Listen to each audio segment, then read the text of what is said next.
부활하신 주님께서 여러분과 함께 요한이 전한 거룩한 복음입니다. 그때 마리아는 무덤 밖에 서서 울고 있었다. 그렇게 울면서 무덤 쪽으로 몸을 굽혀 들여다보니 하얀 옷을 입은 두 천사가 앉아 있었다. 한 천사는 예수님의 시신이 놓였던 자리 머리맡에, 다른 천사는 발치에 있었다. 그들이 마리아에게 여인아 왜 우느냐 하고 묻자 마리아가 그들에게 대답하였다. 누가 저의 주님을 꺼내갔습니다. 어디에 모셨는지 모르겠습니다. 이렇게 말하고 나서 뒤로 돌아선 마리아는 예수님께서 서 계신 것을 보았다. 그러나 예수님이신 줄은 몰랐다. 예수님께서 마리아에게 여인아 왜 우느냐 누구를 찾느냐 하고 물으셨다. 마리아는 그분을 정원직으로 생각하고 선생님께서 그분을 옮겨가셨으면 어디에 모셨는지 저에게 말씀해 주십시오. 제가 모셔가겠습니다 하고 말하였다. 예수님께서 마리아야 하고 부르셨다. 마리아는 돌아서서 히브리 말로 랍부니 하고 불렀다. 이는 스승님이라는 뜻이다. 예수님께서 마리아에게 말씀하셨다. 내가 아직 아버지께 올라가지 않았으니 나를 더 이상 붙들지 마라.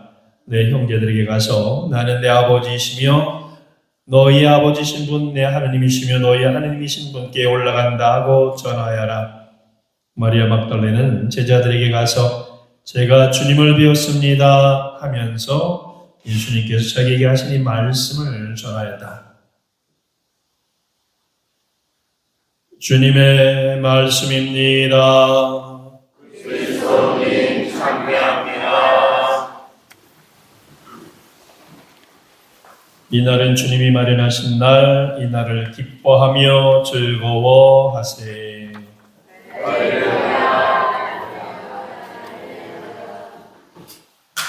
성령과 함께 기도하는 인생을 살아갑시다.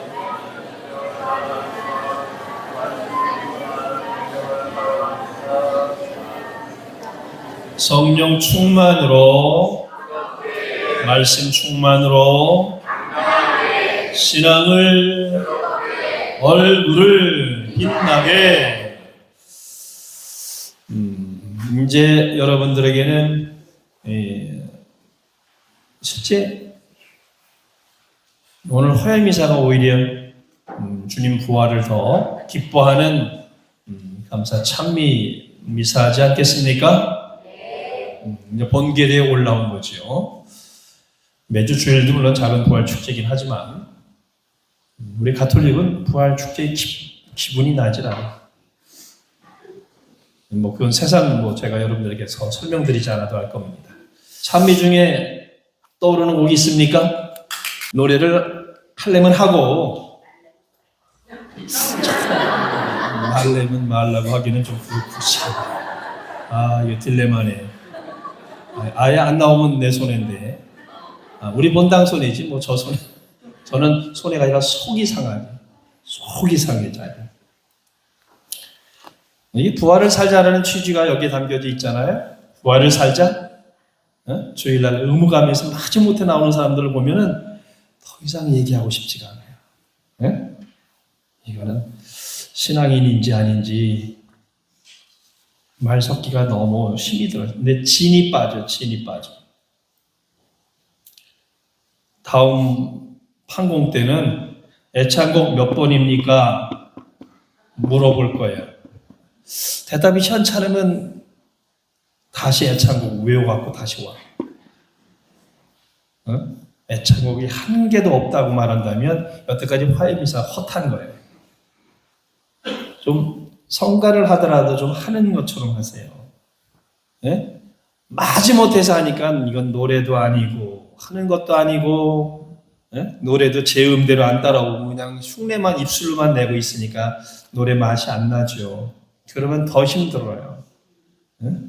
좀 기쁘게 미사를 몸을 좀 던져서 하실 수 있을 때 그게 더 온몸으로 기도하는 거예요. 여러분들이 입으로만 하는 것도 아니고 몸짓으로도 하는 이유가 내 몸과 마음이 다 함께 하느님을 찬미한다는 뜻입니다.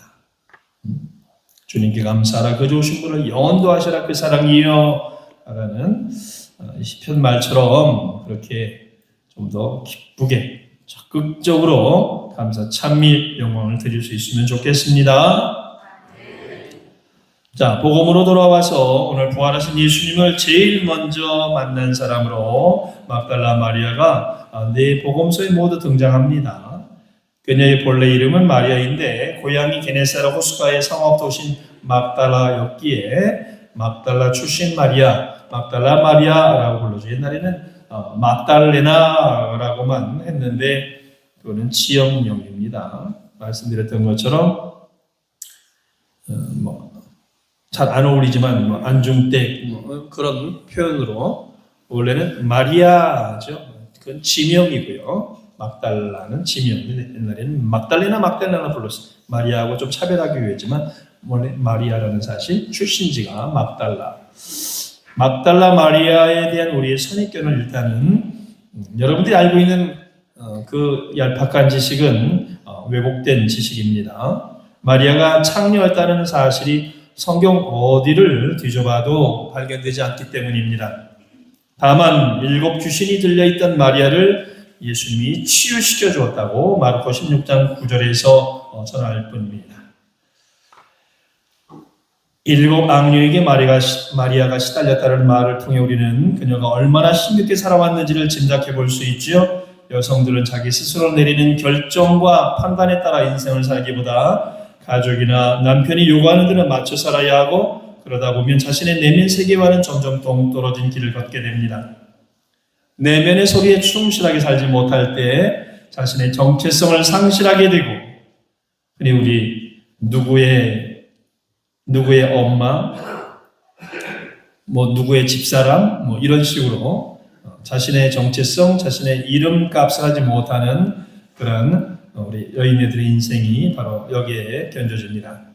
자기 정체성을 상실하는 인간은 종종 정신분열, 정신착란 증세까지 보이는 경우가 있죠. 여성들의 화병은 바로 이런 이에게 해당한다 하겠습니다. 예수님이 막달라 마리아에게서 7 악령을 내쫓았다라는 이야기는 잃어버린 그녀 자신의 얼굴을 되찾아준 것으로 부여할 수 있습니다. 복음 속에서 많은 치유는 바로 그의 본래의 모습을 회복시켜주는 것이 바로 예수님이 하신 일이었다고도 보겠습니다. 그것은 안식일에도 불구하고 해야 할 우선적인 일이었던 것이죠. 그가 하루빨리 구원받는 하나님의 자녀다운 삶을 살아야 했기 때문입니다. 인간을 불행하게 만들고 고통스럽게 하는 이 악령의 세력을 퇴치시키고 하나님의 모습을 닮은 진정한 얼굴을 되찾아주는 전적인 치유, 즉 구원으로 영생을 얻게 하는 일이 바로 예수님의 우선적 일이라는 사실입니다. 막달라 마리아는 예수님을 만나 치유되면서 과거와는 전혀 다른 삶을 시작했죠. 막달라 마리아는 일찍부터 예수님을 민감하게 알아보았고 예수님을 신앙하면서 이미 하느님 나라 안에서 살기 시작한 모습을 보여주죠. 갈릴리아에서부터 예수님을 따랐으며 섬기는 삶을 살았고 예수님이 십자가상에 돌아가시는 마지막 순간까지도 곁에서 지켜본 분입니다. 예수님이 그녀를 섬겼듯이 그녀도 예수님을 섬겼던 것입니다. 이렇게 따름의 행위는 자신의 전 실조를 걸고 예수님의 뒤를 따른다는 의미를 담고 있죠. 예수님이 체포되자 제자들은 달아났고 베드로는 3번이나 부인하였지만 막달라 마리아는 십자가 사건을 현장에서 지켜보았으며 무덤에 시체가 안장되는 것도 목도합니다. 그리고 향료와 향유를 준비해 가지고 있다가 안식일이 끝나자마자 주간 첫날 새벽에 예수님의 무덤을 찾아 나선 것입니다. 성경은 막달라 마리아가 가장 먼저 무덤에 다다랐다고 전하죠. 그리고 무덤에 당도하여 예수님의 시신을 찾았지만 찾아내지 못해서 누군가가 치웠다고 생각하고는 제자들에게 가서 이 사실을 알려주었습니다. 제자들은 무덤에 와서 이 사실을 확인하고는 돌아갔지만 마리아 막달레나는 주님의 제자들이 가버린 후에도 주님의 무덤을 떠나려 하지 않았습니다. 찾지 못해 계속 찾은 것이죠. 그리고 찾는 동안에도 계속 울고 있었다고 오늘 복음은 전합니다. 마리아가 무덤 앞에서 슬퍼하며 울었다고 하는데 왜 마리아는 슬퍼하며 울었을까요? 첫째 이유는 물론 사랑하는 이를 잃은 슬픔이 크기도 했고 존경하는 스승님이 돌아가셨으니 슬플 수밖에. 그것보다는 더 게다가 더 예수님의 죽음으로 모든 것이 끝났다고 생각했기 때문이 아닐까요? 엠마오로 가던 제자들이 고백하듯이 예수님에게 걸었던 모든 희망이 그 죽음으로 끝장났다고 생각했기 때문일 것입니다. 사실 죽음으로 모든 것의 끝이라 여기고 무덤을 인간 삶의 최종 종착점이라고 여기는 사람들은 진리를 추구하는 데 많은 어려움을 겪게 될 것입니다. 그들은 우리가 흔히 말하는 믿음을 갖지 않은 신앙이 아닌 이들은 일생을 살죠. 한 번 살다 죽으면 끝이다. 근데도 그들은 명복을 빌더라고요. 저 죽은 후에는 뭐가 있긴 있나 보죠. 우리 신앙인들은 일생은 똑같이 살더라도 큰 영생 안에서 우리가 일생을 살기 때문입니다. 우리는 영생을 추구하죠. 마리아는 예수님의 죽음으로 절망감과 깊은 탄식에 빠져 있었기 때문에 비어있는 무덤에서 예수님께서 살아계시다는 것을 깨닫지 못했고 결국 제자들에게 이렇게 말합니다. 누군가가 주님을 무덤에서 꺼내갔습니다. 어디다 모셨는지 모르겠습니다. 우리는 여기서 한 가지 또 다른 이유를 발견할 수 있죠. 이 막달라 마리아의 마음 속에 있는 주님께 대한 열렬한 사랑을 우리가 놓칠 수 없습니다. 이런 예수님께 대한 사랑의 마음으로 뒤에 남아서 혼자 찾고 있었기에 자기 혼자만, 막달라 마리아 혼자만 결국은 부활하신 예수님을 처음으로 뵙게 되는 영광을 누립니다. 예수님의 수고순환에 가장 깊이 동참했던 사람일수록 부활의 기쁨은 그만큼 더 컸을 것입니다. 우리가 사순시기를 더욱더 진하게 마음을 다해 준비한 사람은 그 부활의 기쁨이 더 클 것은 분명하죠. 그래서 부활하신 예수님이 마리아에게 나타난 것은 너무나도 당연한 일일 것입니다. 아가서 3장 3절에는 사랑하는 님을 찾아 헤매는 처녀의 모습이 나오는데 사랑하는 나의 님 보셨소 하는 이 노래를 오늘 요한복음사가는 막달라 마리아가 부활한 예수님을 애타게 찾는 모습을 상기시켜주고자 극적으로 이렇게 묘사하고 있습니다. 예수님께서 마리아에게 여인아 왜 우느냐 누구를 찾느냐 하고 물으셨죠.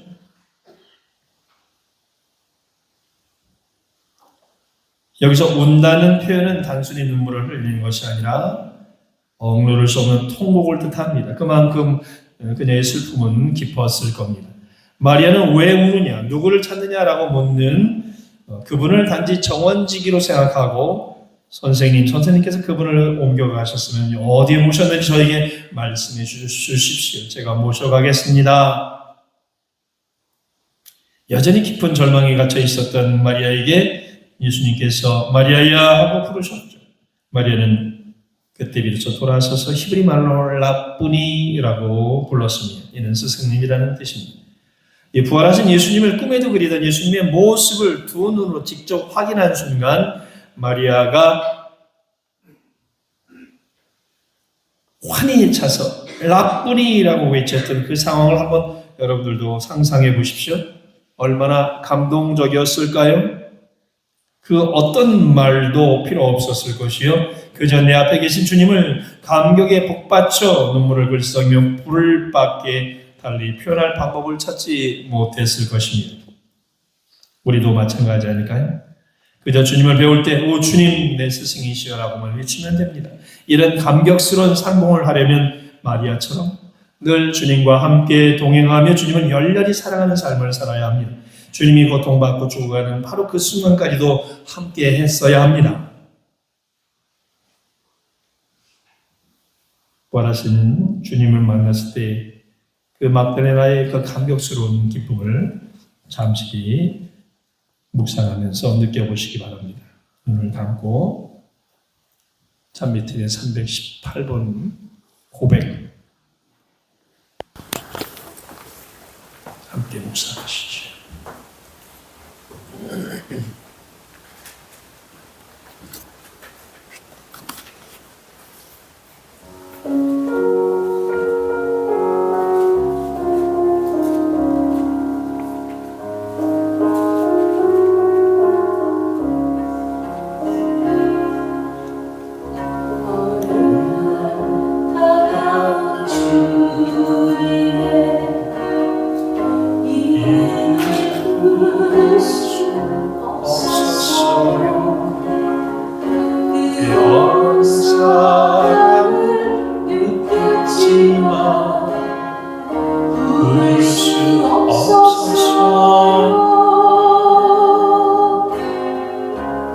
날 따라온 주님의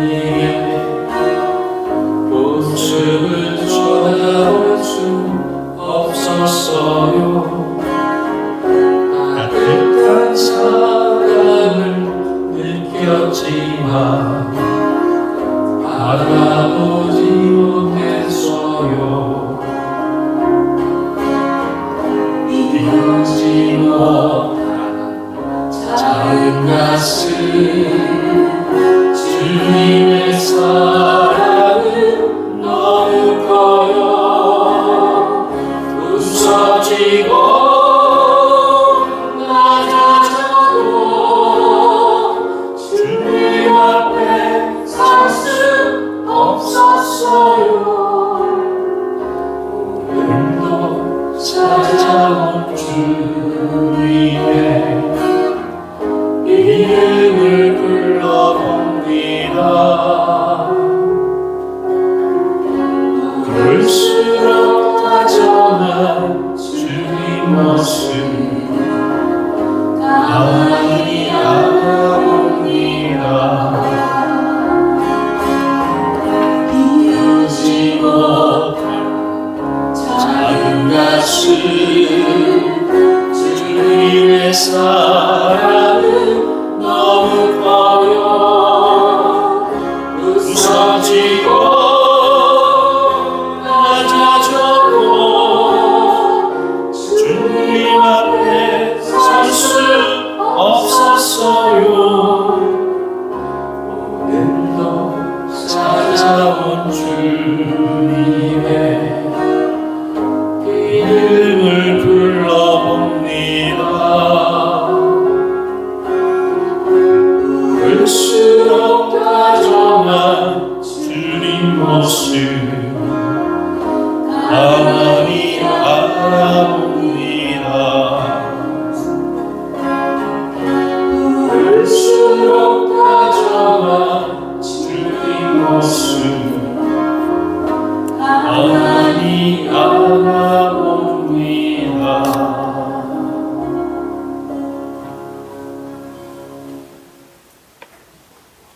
부활하신 주님을 만나셨습니까?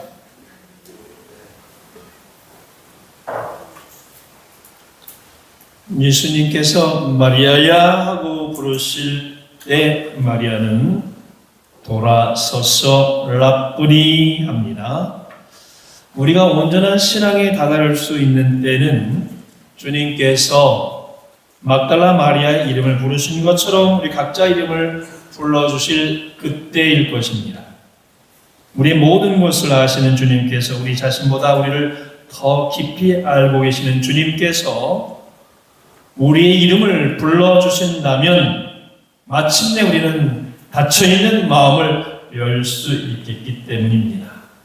참으로 부활하신 주님께서는 지금 이 미사 성제 안에서 우리 이름을 각각 부르고 계십니다.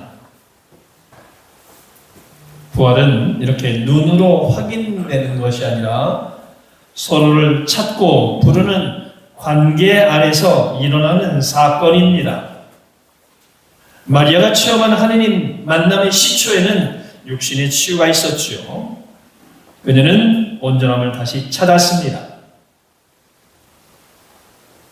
그녀는 육신과 영혼과 정신의 온전함을 찾고 예수님 제자 공동체에 받아들여집니다. 그로 마리아 막달레나는 예수님의 사도로도 볼 수 있죠. 사도로서의 그녀는 부활한 예수님이 관한 복음을 열정적으로 선포했으리라 확신합니다.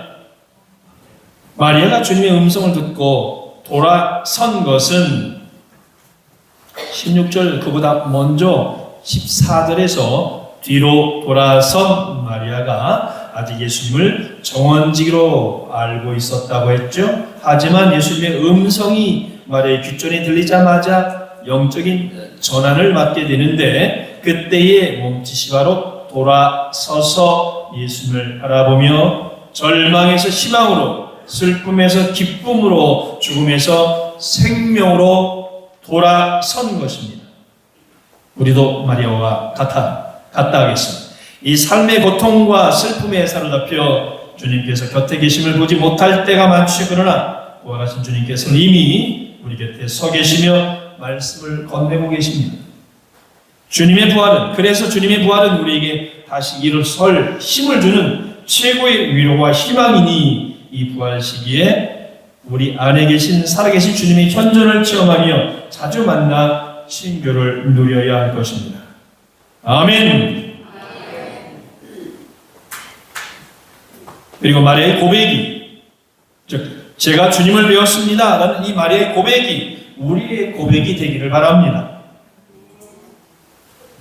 그리스도의 역사 속에서 막달라 마리아는 복음 선포의 현장에 해당하는 부활 사건의 중심에 우뚝 서 있죠. 이 여인 막달라 마리아가 말입니다.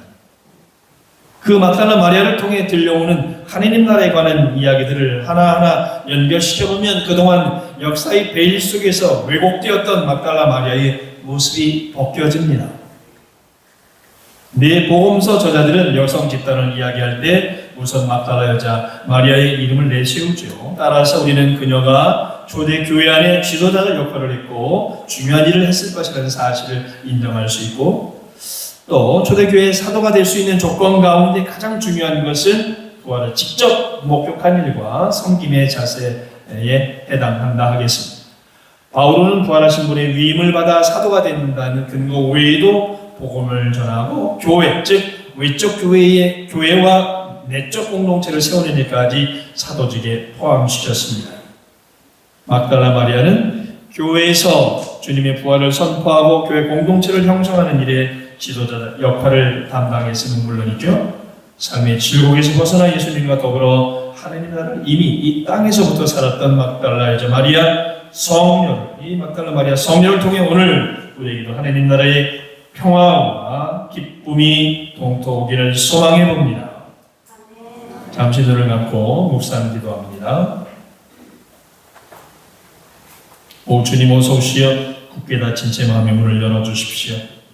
너무나 멍든 가슴으로 아픔을 가슴에 안고 살아온 저에겐 당신만이 유일한 제 위안이며 스승이며 참 사랑이십니다. 그러나 주님, 당신은 지금 어디에 계십니까? 제 긴 피 맺힌 수름의 시간들을 뜨거운 사랑으로 씻어주셨던 님이시여, 모든 것이 무너져 내리는 듯한 이 아픔, 이 서름, 차라리 저도 따라가겠습니다.